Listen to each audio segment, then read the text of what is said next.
Buenas tardes, ahora sí.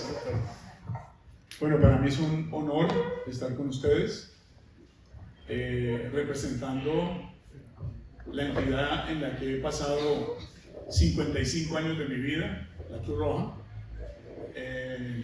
y por invitación de la Cruz Roja, muy generosa de la Cruz Roja de Tolima, y de los amigos que tengo aquí, amigos muy queridos, Miguel, el doctor Clavijo, toda la gente que organiza esta reunión, y acompañado por Marta y por Fabián, que son personas que quiero mucho y que le han dado mucho a Colombia, son héroes colombianos, heroína colombiana, héroe colombiano, y Miguel también, héroe comunitario.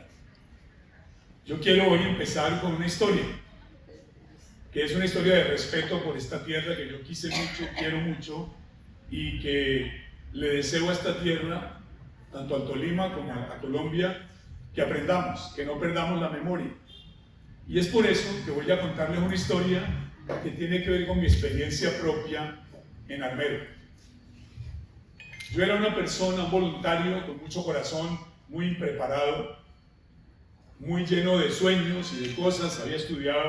Estaba estudiando ingeniería y estaba en un proceso de desarrollo personal. Me metí a los bomberos, fui bombero muchos años también. Aquí tengo unos colegas, unos compañeros. Y era rescatista, era socorrista, estaba muy metido en el tema humanitario, pero no teníamos equipos, no teníamos capacidades suficientes, y empezamos a crear una revolución positiva, inclusiva, que Colombia aprendiera y que buscáramos aprendizaje en otras partes desde una perspectiva más general de la reducción de riesgo. Estando en eso, el 10 de abril del 85, después de haber vivido por fuera un tiempo y volver a Colombia, me llamaron para que fuera director de socorrismo de la Cruz Roja Colombiana. Yo era del Valle del Cauca, soy bayuno, soy caleño, y me llamaron. Y la historia empieza aquí. Llego yo a Bogotá, un caleño, no acostumbrado al frío, no conocía bien la ciudad, y 4 meses o 5 meses después de haber llegado a Bogotá, me dicen: hay una emergencia grave en el Palacio de Justicia, tiene que ir allá con el equipo y llevar a toda la gente a organizar la cosa. Yo era el director nacional de socorrismo. Me tocó ir al Palacio de Justicia con los equipos, sacar la gente que pudimos de ese lugar donde había un problema muy grave de Colombia que marcó la vida de todos nosotros y que trajo la guerra a Bogotá. Y entonces, digamos, no voy a contar esta parte de la historia porque hay mucho por contar ahí, pero ese es otro capítulo de la vida. Hoy estamos hablando de Armero. 7 días después de que estábamos empezando la operación del Palacio de Justicia, en la Cruz Roja Colombiana hemos estado 3 días en el Palacio de Justicia, lleno de lo que ustedes vieron en televisión, sacando gente de ahí, expuestos a riesgos muy graves. Los voluntarios tuvimos que parar la operación y hacer otras cosas alrededor de esto, tratando de evacuar gente que estaba con miedo y todas estas cosas. Y a raíz de toda esa situación que ocurrió ahí, nos pidieron a los miembros del equipo que estábamos dirigiendo la operación que nos fuéramos de vacaciones 3 días para descansar de esa cosa tan difícil. Y yo me fui para Cali. Llegué a Cali el 14 de noviembre, en la mañana, madrugada. Pero yo no me he dado cuenta que en la noche estaba ocurriendo lo que ocurrió aquí. No tenía tan claro porque me han llegado informaciones muy raras. Y yo llegué al aeropuerto y un policía estaba con mi nombre y me dijo: devuélvase. Usted tiene que ir a Armero, hay un helicóptero ahí parado, lo llaman de la Cruz Roja Colombiana, usted es director de socorrismo, devuélvase. Y me montaron en el helicóptero y llegué, aterricé en el aeropuerto de Mariquita ese mismo día. No alcancé a tomar las vacaciones, pero aquí viene la historia. Vi muchos niños ahí, vi mucha gente que tenía futuro. Y entonces yo pasé por una escuela y vi un cuaderno. No me acuerdo bien lo que decía, no tuve la inteligencia de tomar ese cuaderno, lo dejé como con un acto de respeto y de un poco de tristeza. Era un cuaderno, yo creo, de una niña o de un niño. Pero 40 años después se me ocurrió recordar lo que yo veía en los niños. Y entonces le pedí a mi memoria que me ayudara a redactar, usando la inteligencia artificial, emocional y sobre todo la inteligencia artesanal, que es la mía, redactar esto. Es una niña que me escribió de Armero y me dijo: voy a la escuela primaria, aunque debería estar pensando en mis tareas y en jugar con mis amigos en las calles, solo se habla del volcán, de avalanchas y de cosas que me asustan, que hay un monstruo que viene, Yo no sé exactamente qué significa todo eso. Escucho ruidos en la noche, voces preocupadas y me da miedo porque no entiendo qué puede pasar ni cuándo. Mis papás están tristes, hablan en voz baja y yo ni siquiera sé cómo preguntarles cosas, pero parece que ni ellos lo saben, porque ellos no saben qué es lo que pasa. Nadie sabía. Por eso escribo esta carta, como si se la mandara a los ángeles, a los miembros de la defensa civil, de la Cruz Roja, de los bomberos, a los del sistema de desastres que no existía, a los líderes comunitarios y a todos los que uno puede llamar Dios o alguien que sí nos pueda escuchar y contestar. Y nos hizo estas preguntas. Nos dijo, ¿quién puede explicarnos de verdad qué es lo que pasa con el volcán? ¿Quién puede y cómo sabemos si hay que salir, si hay peligro, si hay campanas o sirenas? ¿A dónde correríamos si de pronto el agua y el barro bajaran? El barro es caliente, hay personas que nos ayudan a coordinarnos para no estar con cada familia por su lado. Y si nos pasa algo muy grande, ¿cómo volveríamos a empezar? Y yo pensaba en esta niña y me decía también, tendríamos escuela, trabajo, huertas, tienditas. ¿De qué serviría sobrevivir si después no hay un futuro digno donde crecer en paz y con alegría? Yo solo soy una niña, pero quiero vivir, quiero que vivamos todos. No quiero que mi familia ni mis amigos desaparezcan. Solo pido que alguien nos enseñe cómo cuidarnos y que nos dé esperanza de que todavía es posible soñar. Con miedo y cariño, Mariana. Le dedico esta carta a todos los niños de Colombia, a todos los niños que sufren la guerra, los desastres, las tristezas de Colombia y particularmente a los que se fueron en el Tolima durante esa ocasión, tanto en sitios de la cuenca del río Conrilma como también del río Chinchiná. Le dedico esta carta a ellos y a ellos les voy a responder y a ustedes también. Muchos de ustedes ya eran niños, yo no. Yo era un hombre ya adulto, tenía alrededor de 27 años y ya había viajado, había venido estudiando y empecé a ver esto. Y en Armero lo que vi fue una impreparación increíble, una situación donde 22 municipios de Colombia fueron gravemente afectados en 2 departamentos. Muchas personas fallecieron, dicen muchos de las teorías que 23.000 a 25.000, 40.000 personas le pidieron a Resurgir que les diera apoyo porque habían perdido sus propiedades y más de 200.000 personas alrededor de todas estas cuencas tenían problemas de su supervivencia, subsistencia, porque les caía ceniza, porque se les había acabado la energía, porque todo estaba destruido y afectado. Y para todos los colombianos fue un golpe mortal, un golpe grave, en nuestra capacidad de ver el futuro, en nuestra capacidad de aprender. Y no teníamos un sistema que fuera capaz de reaccionar. Éramos sordos. Hubo un pregonero en Armero que salió con un megáfono a decir que había que evacuar y lo metieron a la cárcel en esos días. El señor que intentó decir que había que evacuar lo metieron a la cárcel. Y hay muchas historias como estas que yo percibí. No quiero hablar en particular de ningún caso por respeto a las familias, a las personas y a los niños, a las niñas, pero Mariana me trae una posibilidad de, desde el punto de vista general, contarles esta historia. Aprendimos mucho en Armero y les voy a contar lo que aprendimos. Aprendimos que con esa carta que llegó del cielo, todos tenemos que aprender a que este sistema de nosotros tiene que ser público, privado y comunitario.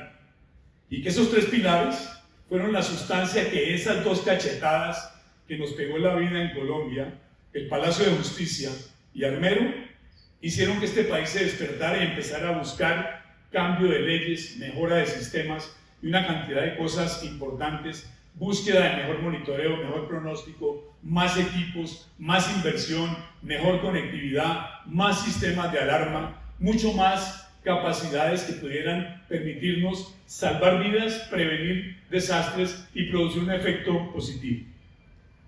Pero después de eso, también en Colombia la gente sufrió por el agua. Entre 1996 y 1998 tuvimos graves inundaciones, pero tuvimos muchas otras, fenómeno del niño y fenómeno de la niña asociados, y mucha gente en Colombia sufrió por el agua. Se dice que en ese periodo 1,5 millones de personas fueron afectadas gravemente por inundaciones y otros por sequías en el mismo periodo de 3 o 4 años. Y seguíamos en nuestra tierra y después vino la emergencia del Páez, en el Cauca. y los indígenas decían que la tierra estaba enferma. Nuestra tierra es muy bella, la gente piensa que está enferma, los indígenas en su cultura que estaba enfermo, y entonces ahí también tuvimos que ver cómo el sistema, ya habían pasado, como pueden ver, entre lo que era la situación de Armero y el país, ya habían pasado casi que llegando a una década, y ahí empezamos a ser más capaces de reaccionar, mucho más capacidad operativa, uso de helicópteros, llevar equipos a los sitios, crear bodegas estratégicas regionalizadas, empezar a ver la parte técnica más seriamente y producir esquemas de reconstrucción y rehabilitación más fuertes. Ahí se hicieron otras experiencias. Y seguimos aprendiendo en Colombia y llegó el eje cafetero.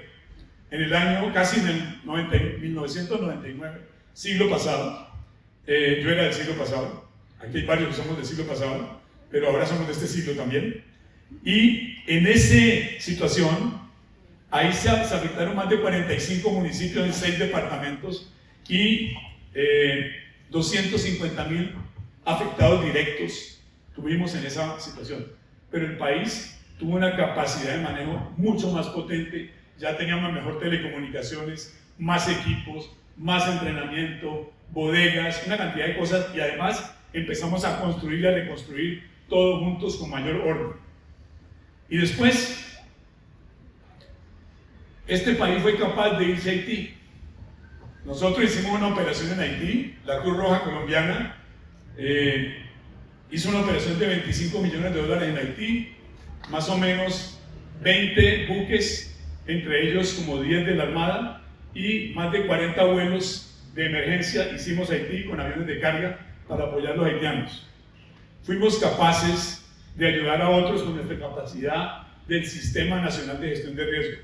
Allá hubo gente de la Defensa Civil, de los bomberos, del Sistema Nacional de Gestión de Riesgo, de la Armada, de la Policía, todos juntos trabajando, y la Cruz Roja Colombiana les sirvió como de punto focal, porque nosotros somos miembros de una red que se llama Federación, y ahí logramos hacer una capacidad de coordinación importante con todos. Eso lo hizo Colombia, lo hicimos nosotros.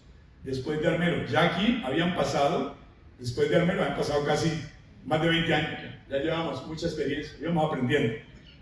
Y luego,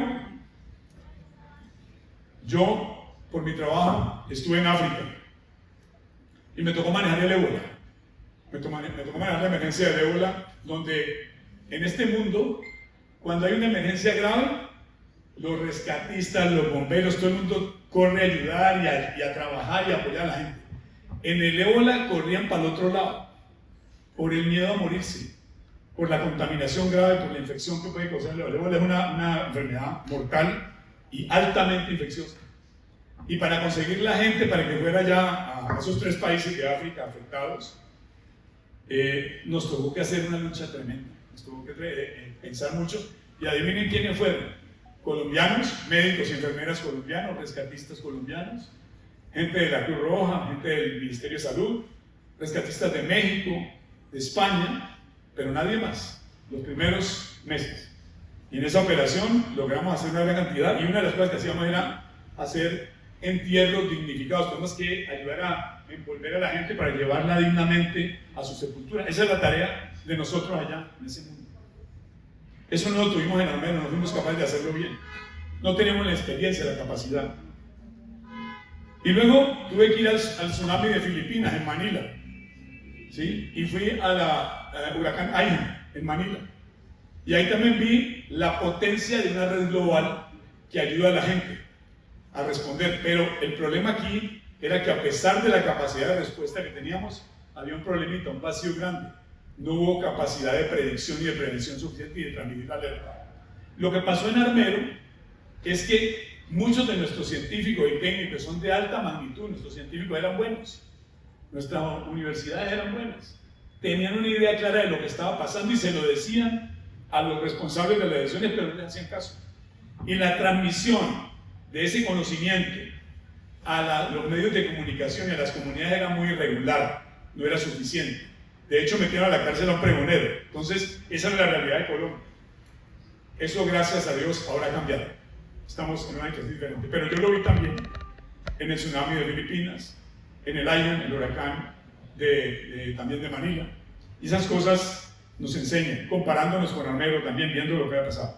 Y luego tuve la oportunidad también en mi trabajo de ver situaciones de guerra en Europa y de ayudar desde la perspectiva de la Federación Internacional de la Cruz Roja a cómo atender situaciones críticas donde la seguridad era muy grave. Y cuando alguien me decía que era muy peligroso ir a esos países, yo les decía, yo vengo de Colombia, yo he estado en sitios muy peligrosos, con gente muy peligrosa, hemos tenido que ayudar a rescatar personas de sitios muy difíciles, a ir a recuperar secuestrados, estuvimos en la zona de extensión, hemos hecho todas esas cosas, así que tampoco es tan diferente lo que ocurre ahí, pero es igual de triste, porque también tenemos poca capacidad de prevenir la guerra, así como poca capacidad en ese momento de prevenir estas cosas.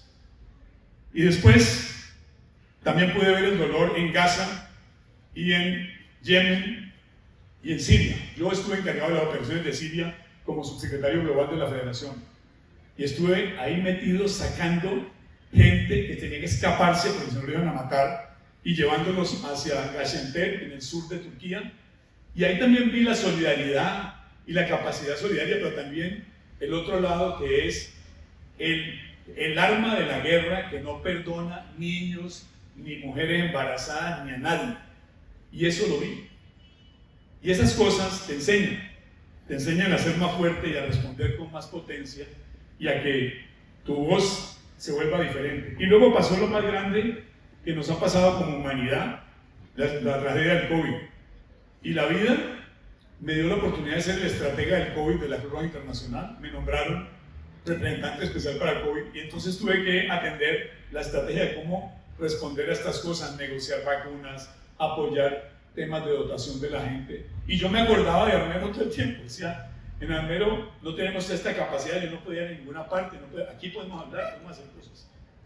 De todo esto, y no quiero entrar en detalles de cada historia, solamente les muestro unas historias de Colombia, otras de afuera, porque es que aprendemos de todo esto.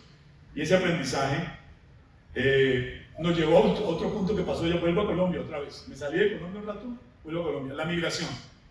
La migración interna, los desplazados, más de 6 millones de personas desplazadas internas en Colombia en un periodo de 20 años, que salieron de sus tierras porque fueron empujados por la violencia y por el conflicto. Y ahí tuvimos que trabajar con ellos, hacer cosas por ellos. Muchas de esas personas eran personas que habían estado en Armero. De hecho, me encontré una persona que estuvo en Armero, salió corriendo de Armero después de la emergencia, se fue para el Chocó, en Chocó se inundó, se le acabó la casita y se vino del Chocó para Popayán y en Popayán le cayó encima otro atentado, otra cosa. Así le pasa a mucha gente en Colombia. ¿Cuál es el lugar seguro?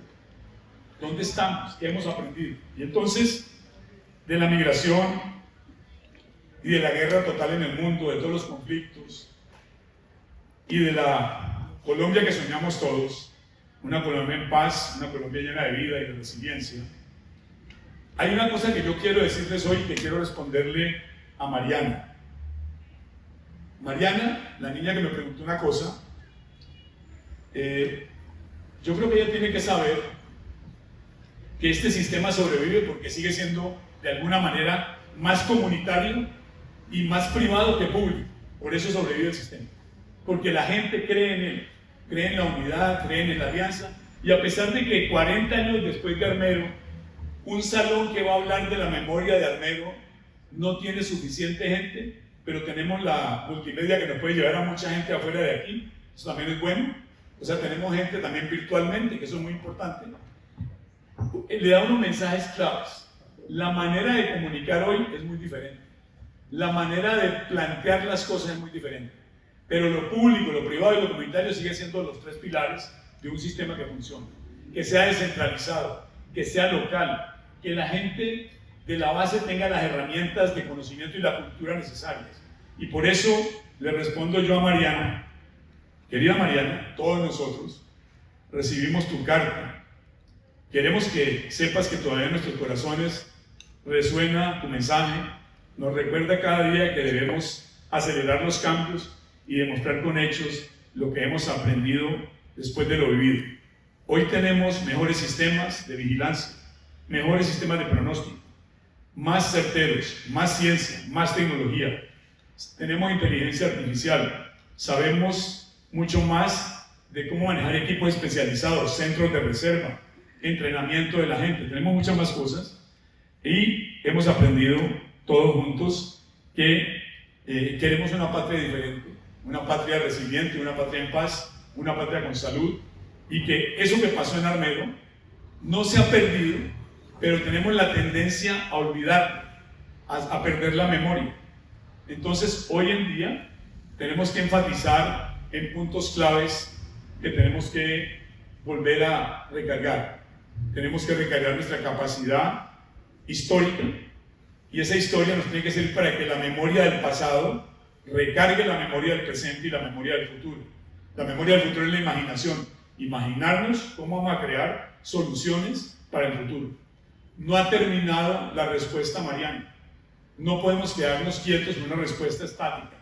Tenemos que seguirle respondiendo a Mariana con mejor preparación, mejor pronóstico, más capacidad, mucho más cultura de la gestión integral del riesgo, mucho más enfoque de resiliencia y sobre todo mucho más respeto a la capacidad que las comunidades tienen de cambiar su propio mundo y de manejar con dignidad el futuro que se merecen. Les dejo este mensaje que no pretende ser un mensaje técnico.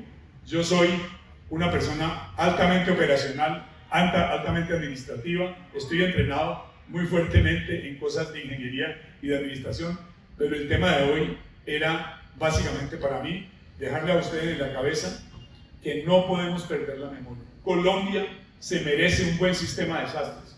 Colombia se merece un buen sistema de salud. Colombia se merece un buen sistema de construcción de paz, un buen sistema humanitario. Y para eso tenemos que responderle a Mariana y a todos los niños y niñas de Colombia que somos responsables y que vamos a luchar para que eso pase.